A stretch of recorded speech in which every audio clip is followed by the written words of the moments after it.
could be alone between city lights. We don't have to hide. I wanna go, do you wanna follow?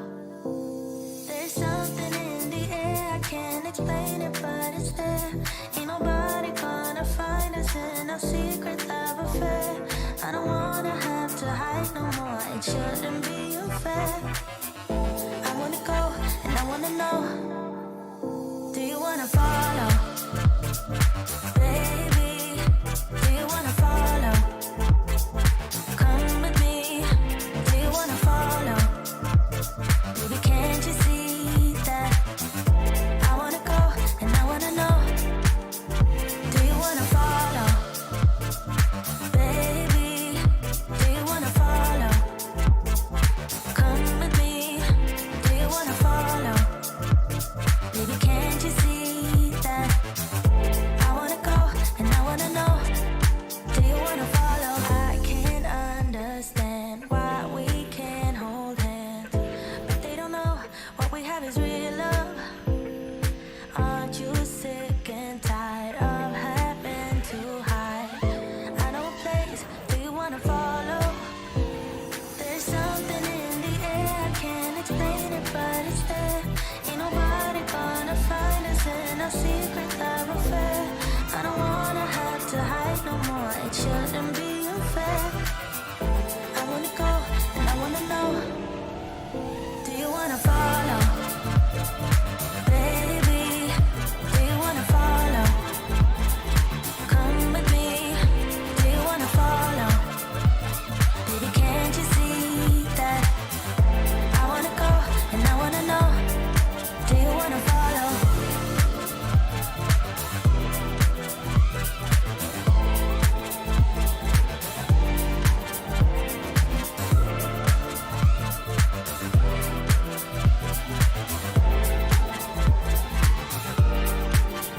Do you wanna follow? Baby, do you wanna follow? Come with me, do you wanna follow? Baby, can't you see that? I wanna go, and I wanna know, do you wanna follow?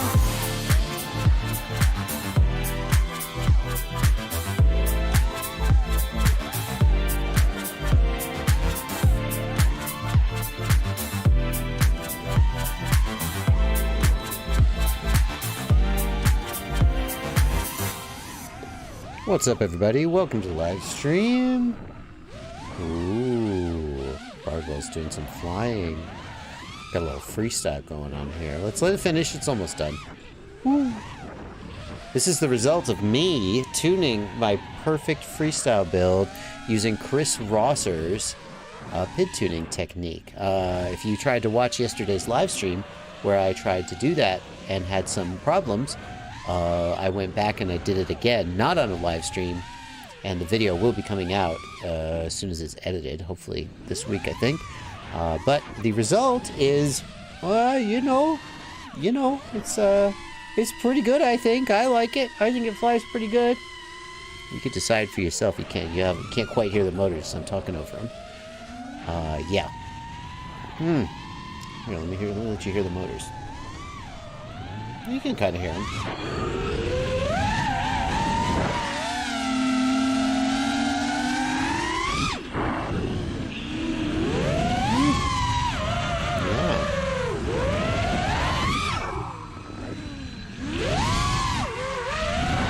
Having a good time here. I hate to cut off the pack. We'll let the pack finish. Kermit wants to know why the live stream from yesterday is not online. Kermit, the live stream yesterday, I set out. Here we go. This is the end of the pack right here, coming in for a landing. So let's just switch cameras. Shabam. Kermit, the stream from yesterday is not online because I set out to do Chris Rosser. Chris Rosser, you know, the really smart guy who bringing all the engineering knowledge to quadcopters. If you don't know him, you get on YouTube. What's wrong with you? Chris Rosser released a PID tuning video series with a really, really good procedure It's very, very difficult to take something like PID tuning and break it down into a series, to like a flow chart, where you'd be like, do this, then if this, then that. It just, with PID tuning, it could just branch out in a million directions. So Chris Rosser did a very, very good job of breaking PID tuning down into something as simple as you reasonably can. And I set out on Sunday's live stream to take my perfect freestyle build through that and have you guys come along with me for the ride. Well, one of the things that went wrong right there at the beginning is it seems like I was using the Emerald motors from FPV Cycle, and they have, the first batch has a known issue where they desync badly, and I was running into that even though I set my ESC supposedly the way that fixed it. So okay, that's not the best start. And then my laptop just basically took a dump, and halfway through the stream, the stream started glitching out. So I took the stream down because I didn't want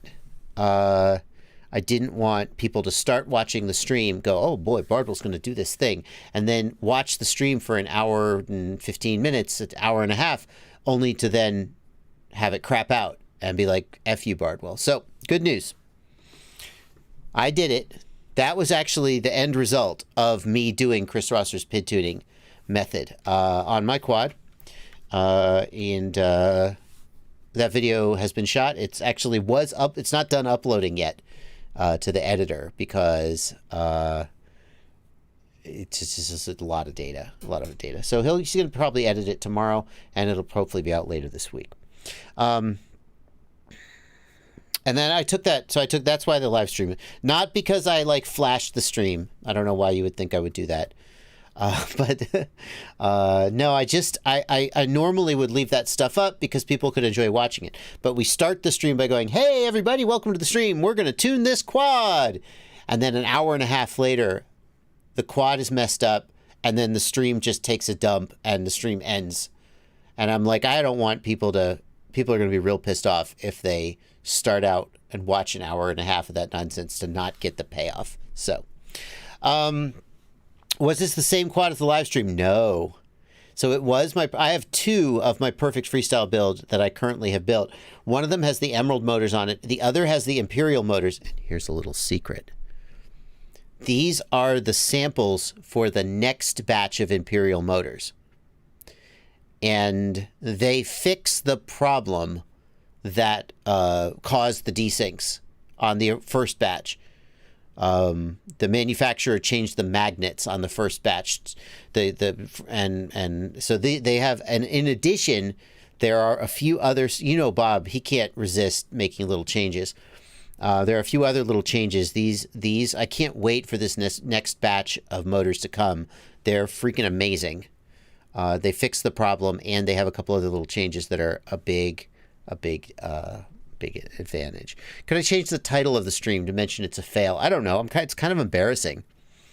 It's kind of embarrassing. I'd almost rather just like, I just feel bad. Even if you like, let's say I'm a chef and I'm going to serve you a steak, and when I serve you the steak, I go, hey, by the way, I've really overcooked that steak.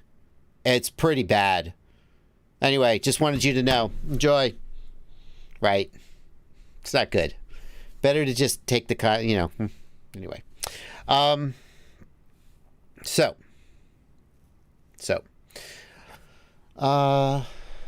Yeah, this quad flies amazing. Frankly, it flew amazing before I tuned it. It flies better after I tune it. So let's talk about Chris Rosser's tuning process, because I have some thoughts about it. By the way, welcome to the stream. Hold on, before we do that, welcome to the stream. So glad that you're here. What's going on? Are you new here? Is this your first stream? Thank you so much for being here. I'm going to be paying attention to the chat. You guys want to ask questions in the chat? I will be reading. That's half the screen right here. Got half the screen right here. I'll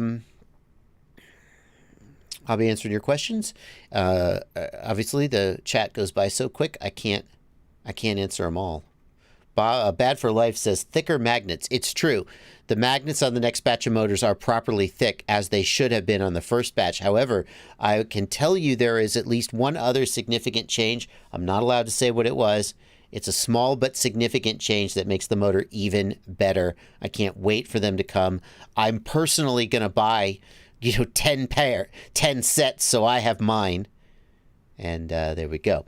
If you want to make sure I get your message, the thing to do is to hit the $ down here. If you're new here, that means you leave a super chat. It's like putting a couple bucks in the hat. Put a couple bucks in the hat. It'll call out your message as a super chat right here.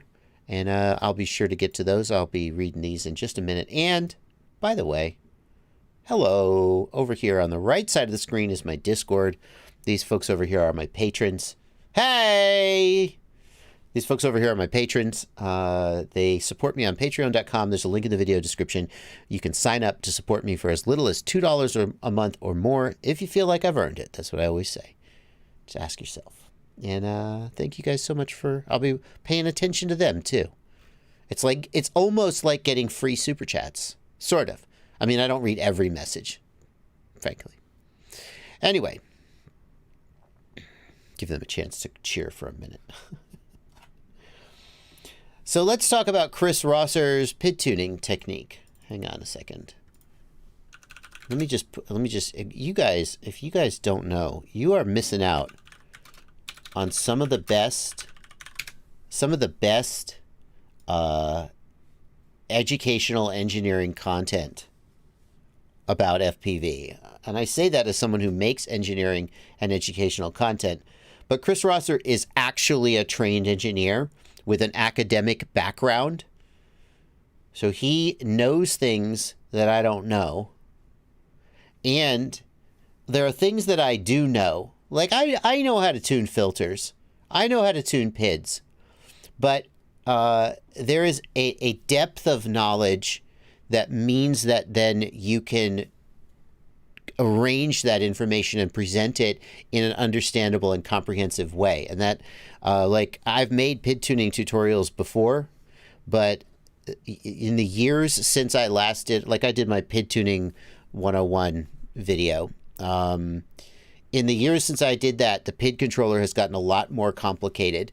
And I've been able to sort of keep up in my ability to tune, but I haven't really been able to keep up in my deep understanding of the fundamentals in a way that I felt like I could break it down into something people could follow. And he did. And it's pretty amazing. I will say, his approach is very aggressive. The first thing he does, more or less, is turn off 3/4 of the filters. And you might go, well, yeah, that's great. My quad flies much better. The reason those filters are there is because some percentage of people are flying janky beat ass quads. And if they turn off if you're Chris Rosser and you have a really good build with a really tight, clean, resonance-free frame, yeah, you could turn off half the filters. Go for it. But if everyone were to try to follow his PID tuning advice, there are little disclaimers in there, since there's no noise above such and such a frequency, we can turn these filters off. Well, some people are going to have noise above the frequency, and if they just charge ahead, they're going to be smoking motors and having flyaways. So I feel like there's a flip side to what he's doing, which is to say the Betaflight devs have a completely different perspective from Chris Rosser. The Betaflight devs are seeing all of the janky, crappy first build, beat up, broken carbon fiber, crappy $10 flexible carbon frame from China. The Betaflight devs see all that stuff, and they've designed the default PIDs and filters to work well for a wide variety of people. And as a result, they are not the best performing ones, but they are the ones that mean that you'll get a decent flight without smoking motors. Whereas if you follow Chris's PID tuning tutorial, you have to be, the very first thing he says is make sure your quad is mechanically sound. And he gives a list of like 5 or 10 things that you should do. Very, very good, concise list.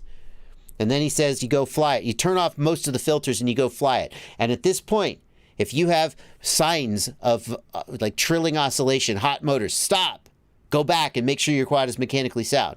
Well, many people are, if you skip that step, you're going to end up in a bad place potentially. Nevertheless, it is a very, very good tutorial, and I highly recommend everybody watch the videos, because like he talks about what each of the different filters do. Like this filter is aiming at the motor noise. This filter is aiming at resonance, yada, yada, yada. He talks about what the filters are. It's really, really good educational content, even if you don't necessarily follow it. So, but I will be following. Actually, I already have. I followed his filter and PID tuning. I've got the video recorded, because here's the thing. Here's the other thing about Chris. He is making amazing educational content. But I'm happy that I could contribute by actually taking a quad out in the field and flying it and showing the actual process of doing it. Because I couldn't have made those videos as much as I wish I might have wished that I did. So anyway. Yeah. So for example, Garter Rotor says he had target D terms for different tolerances. A D term of 45 or above is extremely risky. 30 to 45 is, etc. But if you actually follow his advice, like the advice that he gives is, after you set up your filters, start raising the master PID multiplier until you start to get hot motors or other signs of a flyaway. A lot of people on modern builds are going to end up with a D gain in the 50s or 60s before they get hot motors. It doesn't mean that's actually a good place to be. And he gives this warning about, well, if you're in this range, then it's risky. Anyway. So, yeah, that's coming. Dominic Clifton, good to see you. Very glad to see you here. Dwayne Reese, first time getting to see a live. Very glad to see you here, Dwayne. Vote on how the Betaflight PD balance slider works. Indeed. Where is that in his channel? Yeah, a little signal boost here. Little signal boost here, guys. Go to... Chris is asking, and I agree, to go to this group and vote for P gain. I mean, I hope that Chris and me posting and asking is not seen as brigading by the devs. I mean, I guess maybe it is.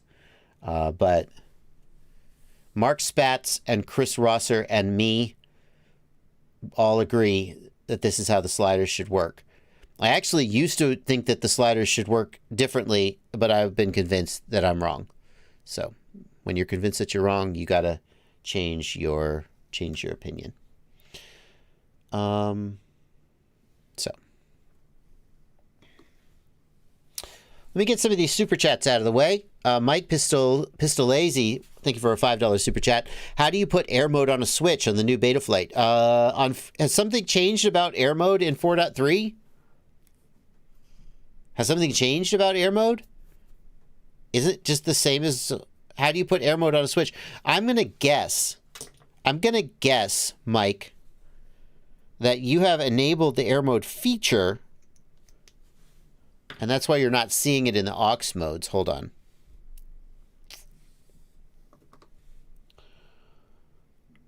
So if you, in the configuration tab, if you have enabled air mode feature, you will, that means air mode is on all the time. And you will not see air mode in the modes tab if it's enabled, because it's on all the time. So that's, I'm going to go into the configuration tab, disable the air mode feature, save it, and then you'll be able to put it on an aux channel. I'm going to guess that's what's gone wrong. Steadfast RC, thank you for a $10 super chat. New ProTech 25 PNP. I can't get ExpressLRS working on UART 2.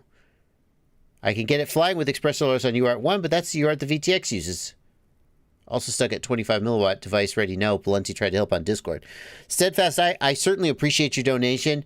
That's the kind of issue that's going to require a lot of back and forth and question asking, and you're going to send pictures of your wiring and yada, yada, yada.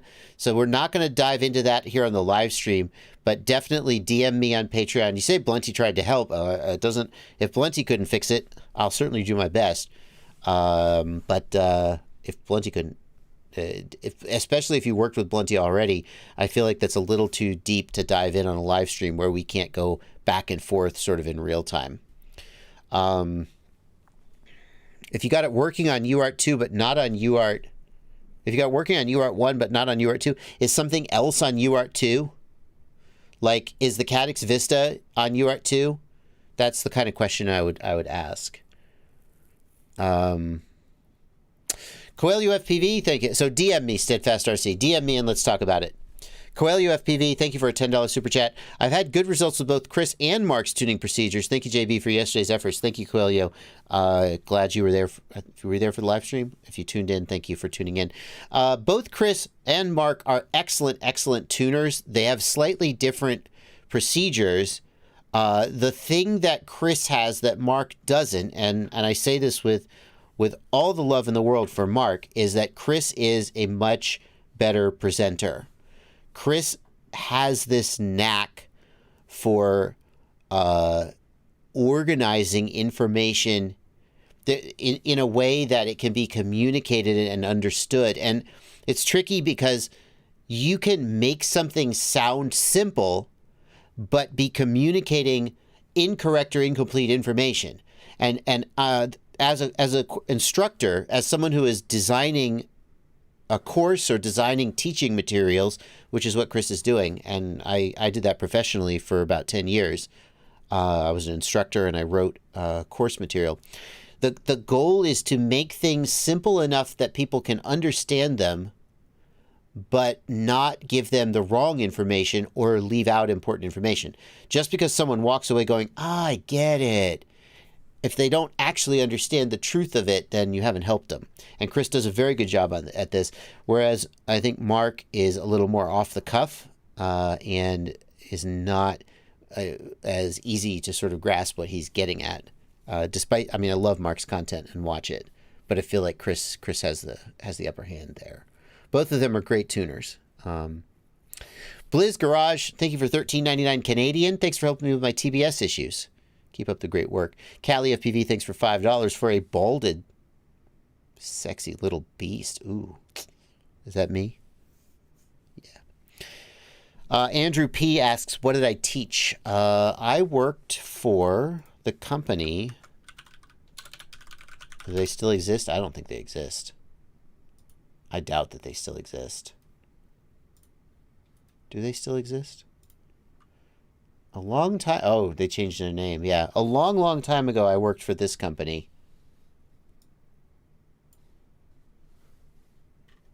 Is this just a news? This is nothing. Wild Packets become Savius Inc. They changed names. Do they still make a product? I worked for this company a long time ago. Oh, there you go. Yeah, they still exist. Products. Network visibility. Can I see your actual product? Oh my God, stop with that nonsense. So, Live NXT. A long time ago, I made training materials for people who bought the far precursor of this product and other things before then, but that was the last sort of job I had. The other company the actual company that I worked for, do they not have a website anymore? Wow. Really? The actual company that I worked for before I quit and went full-time was this one. This company has also changed since I worked there. when I worked for this company. Why? Really? Okay, we're going to learn Hawaiian. Oh. That's my dad.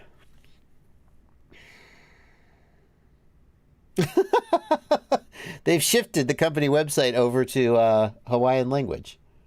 Okay. The company is closed down. And they've changed the website. It's just a land. Why not? Okay. Interesting. As a reference. Really? What kind of reference? No, this is all Hawaiian language stuff. Where's the networking stuff? No, there's no more of it anymore. Okay. Interesting.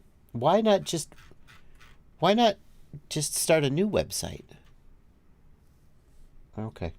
Well, I don't know.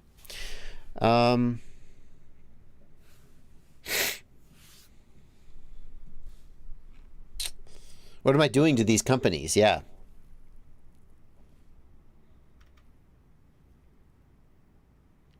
Don't know. Any updates on when race day quads will have the iFlight 4-in-1 ESC for the JBF7? No, Monkey Shine, no idea. Everything is backed up forever. You can use any iFlight ESC with the JBF7. They all have the same pinout. So you don't need to worry about that. Does it make any difference running two different batches of motors on the same build? Asks Quad Killer. I mean, the least powerful motor will limit the performance of the quad as a whole. That's what I would say. It'll still fly, but yeah. Rob C., thank you very much for the kind words. You took a risk with the live stream, but it didn't work out. It's the ultimate learning experience given your audience. Yeah, no, new laptop, new motors, and move on. Yeah, maybe. The problem is that the funny thing is I did a live stream where I had a camera. The problem is I'm running two capture devices, one camera and one with the DJI smart controller. And but I did a live stream where I flew before and the laptop kept up with it. So I don't know what changed and why it crapped out this time. Something was bad and wasn't working. But unfortunately, I should test it out more next time, I guess, is the takeaway.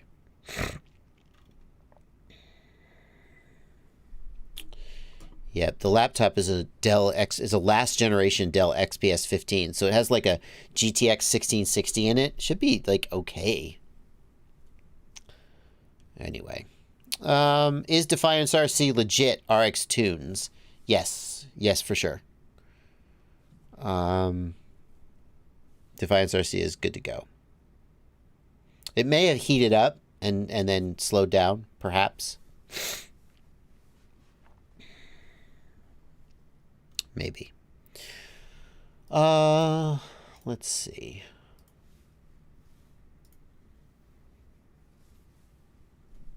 Where can I find the lid video? Lid video.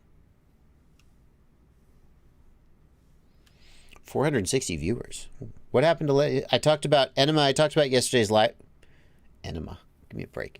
I talked about yesterday's live stream at the beginning of the stream. You can rewind if you want to the beginning of the stream to hear more about that.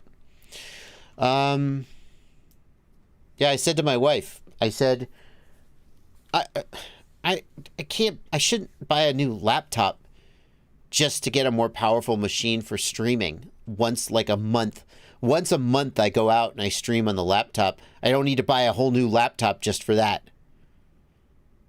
Do I? Probably not.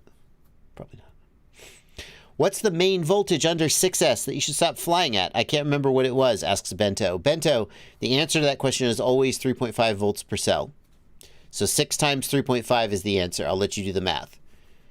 The general rule of thumb for a LiPo, in a quadcopter, if you've got a LiPo and it's a low, for your Fat Shark goggles, they pull like 500, 600 milliamps, not very much at all. If your low amp draw you can pull a LiPo down to like 3.1, 3.2 volts. And there won't be hardly any sag, so it won't really matter. But on a quadcopter where you're hitting the LiPo hard, somewhere around 3.4, 3.5 volts, it'll start sagging really bad when you hit the throttle. So 3.5 is my rule of thumb. Kyle K wonders, what about some long HDMI and USB cables to route those signals back inside? Yeah, I don't know about that, Kyle. It'd have to be like a really long HDMI cable to get back to my main computer. I did think maybe what I should do is I should build a streaming server. You see? Like a little, in a box, like a little microcomputer. And then I just plug my computer into it. And I was like, that's dumb. Again, that's dumb. Yeah. Anyway. I probably won't do that. Probably. I mean, these days you can't build anything anyway. Do you think the SpeedyBee F7 stack is a good solid stack? Not too many reviews on it.